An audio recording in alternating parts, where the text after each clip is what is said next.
सबसे ज्यादा जो हमारा कर्जा है वो चाइना की तरफ है, 29 अरब डॉलर। डॉक्टर साहब, क्या हम एक आजाद मुल्क हैं या रह गए हैं? हमारी क्या फॉरेन पॉलिसी कॉम्प्रोमाइज नहीं होगी?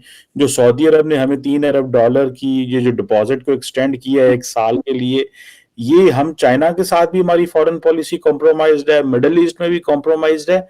वे डू वी स्टैंड तार साहब? हम तो बातें करते हैं कि जिसे वो कहते हैं ना, एब्सोल्युटली नॉट। हमारी लीडरशिप वो इमरान खान साहब कहते थे एब्सोल्युटली नॉट, और हर चीज हमारी कॉम्प्रोमाइज हुई पड़ी है। इस पे जरा कमेंट करें जरा। चीमा साहब, कॉम्प्रोमाइज देखें, मैं हमेशा कहता था कि आपकी पॉलिसी सिर्फ एक है, फॉरेन पॉलिसी, कि जहां से डॉलर आए हम उनके साथ, ये आपकी फॉरेन पॉलिसी है। मैं उसकी मिसाल देना चाहूंगा आपको। किसी फर्द वाहिद से पूछें, किसी पाकिस्तानी से पूछें, औरंगजेब साहब कौन है, एमएनए है, किसी पार्टी से है, किस पार्टी, कहां से आए, नंबर 1।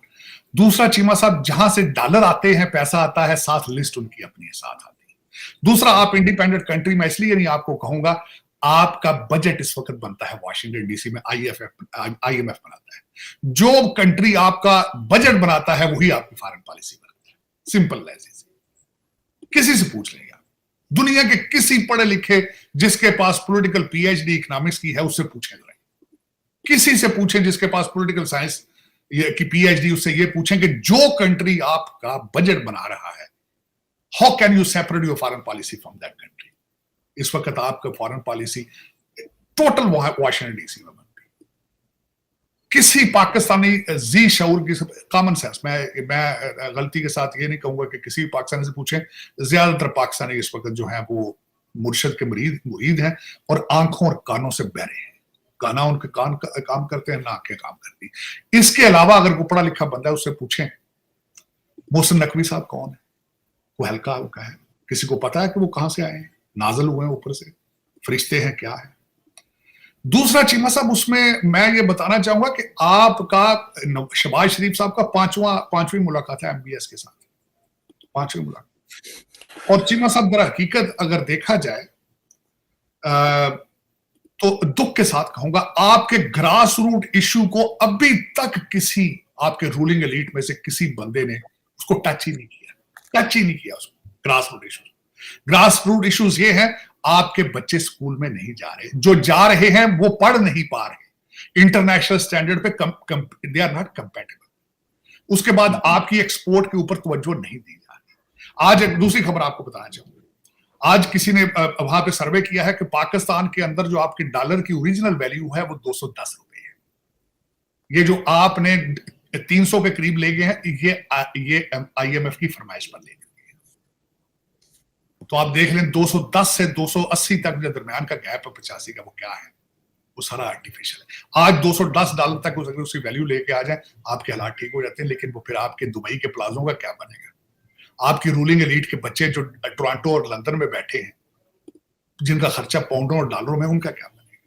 ये तो फिर पसंद अपनी अपनी नसीब, अपना अपना नसीब। साहब, आपके एक बंदे ने टीटीपी को लाकर यहां आबाद किया था। मैंने आपको पहले शुरुआत में कह दिया था, एटम बम बनाने के बाद दूसरा सबसे कॉस्टली तजर्बा इमरान खान नियाजी का था, सबसे बड़ा। और जब जिन्होंने उसको बनाया था, उसको अनवाइंड क्यों नहीं करते? क्यों नहीं हो रहा? क्या वजह?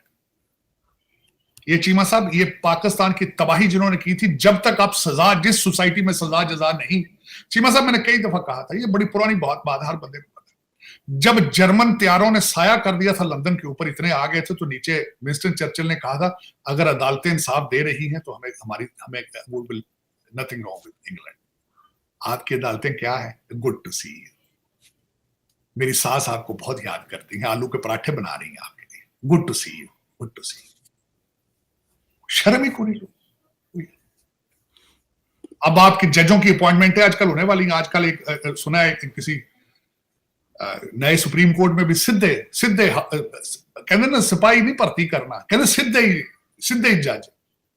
कहीं वकीलों की लिस्टां बढ़ रही हैं, कुछ हाई कोर्ट से जाएंगे, कुछ सुप्रीम कोर्ट से। चल चीमा साहब, कोई नहीं, आपने 77 साल, मैं कहता हूं, मुझे मुल्क ऐसे दिखे, मुल्क कई हैं, अब जिबूती है, सोमालिया है, कई ऐसे टूटे फूटे मुल्क हैं, आप जैसे, कोई ऐसी बड़ी बात नहीं। आप इस वक्त लीबिया और इराक के आसपास हैं, अगर इंटरनेशनल स्टैंडर्ड देखा जाए। लेकिन चीमा साहब उन लोगों का क्या कसूर था जिनको आपने भारत से बुलाया था, जो अपने बहनों माओ की कुर्बानियां देख रहे थे? क्या किया उनका? क्या कसूर था? क्या किस मुंह से उनको फेस करेंगे आप? जो यहां से सिख उधर गए थे, यहां से लूट मार। मैंने एक ब्लॉग भी किया, पिंडी के उस गांव का क्या कसूर था जहां सिखों की बच्चियां उस कुएं के अंदर छलांगे लगाती थी इज्जत बचाने के लिए? उनका क्या कसूर था? ये क्या ड्रामा किया? जस्टिफाई करें ना इसको, कहें ना यार कि नहीं अगले साल ठीक हो जाएगा, कहें ना, बताएं लोगों को। कौन करेगा? ये किसी पाकिस्तानी ने करना है चीमा साहब? मोहम्मद बिन सुलमान ने आगे चलाना है पाकिस्तान यहाँ पे? ये किसी चाइनीज ने आगे चलाना है? आईएमएफ तो खैर चला रहा है, लेकिन अपने इंटरेस्ट के लिए चला रहा है। वो तो पाकिस्तानी बनने की कोशिश क्यों नहीं करते चीमा साहब? क्या वजह? क्या वजह? वो जो अब कल देखें, शर्म ही नहीं ना आती इन लोगों को। 12 लड़कों पे तो जलसा किया ना इन्होंने, कहा जी कि 12, वो जो ऊपर कंटेनर से फेंका थे अब्बास तारड़ साहब, जो मंडी बहाउद्दीन के खासकर, कहते हैं शहीद हो गया, मर गया। चीमा साहब, आज हलीमा बाजी ने कहा है कि तुमने 12 लोगों का क्यों कह रहे हो? इनका झगड़ा हुआ है अंदर। उन्होंने कहा जी हलीमा बाजी ने, ये 12 लोग तो नहीं है, मरे तो लोग सैकड़ों में। उन्होंने वो कैसे? उन्होंने कहा जो गुम है उनको भी कोई मर गए। ये हलीमा बाजी कह रही। कौन जो गुम है इस वक्त वो भी? हालांकि चीमा साहब, मुर्शद पाक के टांग पर छरा लगा था, एक छरा। अभी तक लोगों को डाउट है कि वो भी झूठ था एक, लेकिन उस बंदे ने 8 महीने प्लस्तर नहीं उतारा था। 12 बंदे शहीद इनके होते, जिसमें पुलिस वाले भी शामिल है। चीमा साहब, इन्होंने 12 जलसे करने थे, 12 जुलूस निकालने थे, उनकी डेड बॉडियां उठा के। लेकिन चीमा साहब, उसमें मुझे आज एक और भी दुख है। अब्बास तारड़ साहब को तो एम्बुलेंस लेके चली गई, अली मीर गड्ढापुर ने भी कहा तू पुत्र साडा लीडर है, तू तो बहुत बड़ा। चीमा साहब, वो जो रेंजर मरे हैं उनके घरों में क्यों गया? वो माओ के बच्चे नहीं है वो? ट्रू। उनको भी गले लगाता। उनका वारस कौन है? और सबसे बड़ी बात है, अली मीर गंडापुर के जो बॉडीगार्ड है वो भी सारे रेंजर्स के, वो एफसी के सारे। उनका क्या कसूर? चीमा साहब, एक और खतरनाक जिसको आपने ना रोका तो आप बिल्कुल बहुत नजदीक आ चुके हैं तबाही के। सबसे बड़ी खबर क्या है चीमा साहब? वो जो 125 पुलिस वाला नहीं आया था, पीटीआई ने ऑन कर लिया।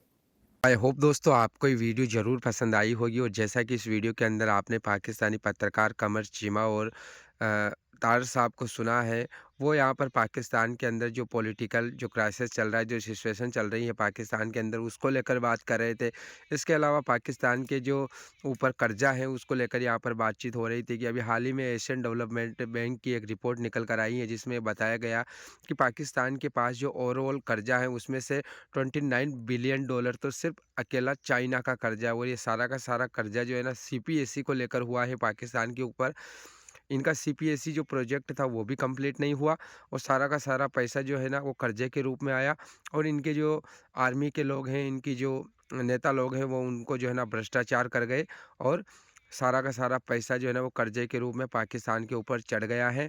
और पाकिस्तान के अंदर जो हालात है, इकोनॉमिक ग्रोथ नहीं है, और भी कई सारे इशू है पाकिस्तान में, जिसको लेकर यहाँ पर बातचीत हो रही थी। तो आपने पूरी वीडियो देखी है, आई होप कि आपको पसंद आई होगी। लाइक शेयर सब्सक्राइब जरूर करना। हम मिलेंगे अगली नई वीडियो में, तब तक के लिए आप सभी का बहुत बहुत धन्यवाद।